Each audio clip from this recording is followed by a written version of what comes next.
90 साल का मंत्री बीमार होता तो बाई एयर दिल्ली जाता है, पर लेकिन हम जो पब्लिक है, जब इतने हम शिकायत भी करें, केस भी करें, तो हमें खाना पूर्ति की जाती है। सबसे बुरी हालत जो है हॉस्पिटल की। और आम आदमी पार्टी के द्वारा प्रदेश के लोगों के लिए बहुत ही अच्छी योजनाएं दी गई, जिससे कि उनके घरों में सहूलत के तौर पे बहुत सी सुविधाएं आएंगी।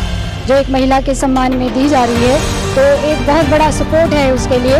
ये गारंटी नहीं है, ये एक विश्वास पात्र की बात है, क्योंकि प्रदेश सरकार बहुत ही घाटे में चल रही है। लोन लेना उनकी नियत बन गई है और जो सोर्सेज हैं उनको खा रहे हैं। एक तरफ दिल्ली सरकार है, जिसके मोहल्ला क्लिनिक में इतने टेस्ट होते हैं जो कि हमारे यहाँ सिविल हॉस्पिटल में टेस्ट नहीं होते हैं। आम आदमी पार्टी के द्वारा प्रदेश के लोगों के लिए बहुत ही अच्छी योजनाएं दी गई, जिससे कि उनके घरों में सहूलत के तौर पे बहुत सी सुविधाएं आएंगी।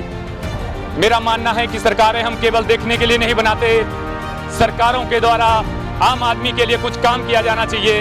वो काम आज दिल्ली के मुख्यमंत्री केजरीवाल जी की गारंटी के तहत आम आदमी को मिल रहा है। तो मैं केजरीवाल जी का बहुत बहुत धन्यवाद करता हूं कि जनाब आपके आने से यहाँ प्रदेश की सरकारें जो कहती थी कि लोगों को फ्री में कुछ नहीं दिया जाएगा, वे भी आज बाध्य हो गए हैं कि लोगों को कुछ सुविधाएं दें। लेकिन उनके बस की ये बात नहीं है, क्योंकि वे केवल अपने घर भर सकते हैं। वे जानते हैं कुछ दिन के समय के बाद वो बोलेंगे कि हम इन योजनाओं को नहीं चला सकते, क्योंकि प्रदेश सरकार बहुत ही घाटे में चल रही है।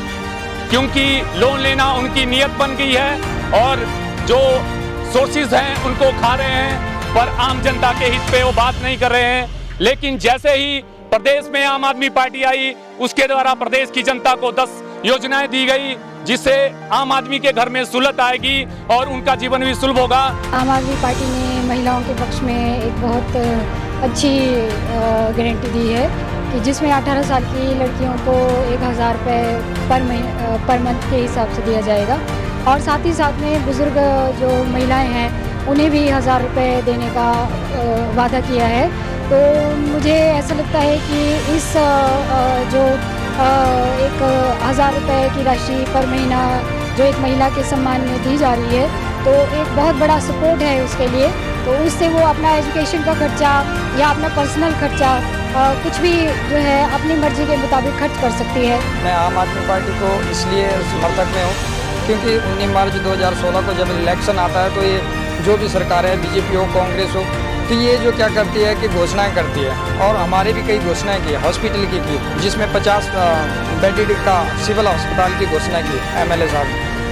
वहाँ आप और सब कुछ छोड़िए, पर लेकिन बेड भी पूरे नहीं है। 30 बेड है उस हॉस्पिटल में, जिसका कोटली है, CHC से सिविल अस्पताल बनाया गया, और मंडी में उसकी भी हालत खस्ता है। हम इलाज के लिए, जब कोई 90 साल का मंत्री बीमार होता तो बाई एयर दिल्ली जाता है, पर लेकिन हम जो पब्लिक है, जब इतने हम शिकायत भी करें, केस भी करें, तो हमें खाना पूर्ति की जाती है। सबसे बुरी हालत जो है हॉस्पिटल की। और एक तरफ दिल्ली सरकार है, जिसके मोहल्ला क्लिनिक में इतने टेस्ट होते हैं जो कि हमारे यहाँ सिविल हॉस्पिटल में टेस्ट नहीं होते हैं। तो इसलिए हमारा जो है कि हम इस सरकार को इसलिए लाना चाहते हैं, पहले तो शिक्षा, स्वास्थ्य, 2 चीज़ें जो हम लोगों की बहुत ज़रूरी होती है, जिसमें हमारा ज़्यादा पैसा ख़त्म होता है, और एक गरीब आदमी के लिए आज की डेट में इलाज मुश्किल हो चुका है। अब जैसे इन्होंने कॉपी की है केजरीवाल की दूसरी स्कीम की कि महिलाओं के लिए किराया फ्री है आधा, तो लेकिन इनकी बसें कितनी बंद है? पहले ये बताइए ना, जब सरकारी बसें नहीं होगी तो किराया फ्री करके फ़ायदा क्या होगा? हाँ, ये बहुत अच्छी गारंटियाँ दी जा रही हैं। जैसे दिल्ली में गारंटियाँ दी, वहाँ के सारे काम अच्छे से हुए, अब पंजाब में हुए, और यहाँ भी ये गारंटी नहीं है, ये एक विश्वास पात्र की बात है कि हाँ, जो हिमाचल अपना पंजाब में और दिल्ली में जो गारंटियाँ दी और उसमें सब लोग विश्वास पात्र से उतरे हैं, तो यहाँ भी ऐसा ही होगा। और आम आदमी पार्टी के जो काम है और अच्छी गारंटियाँ है, उस पर हम सब महिलाएं बहुत बहुत खुश हैं।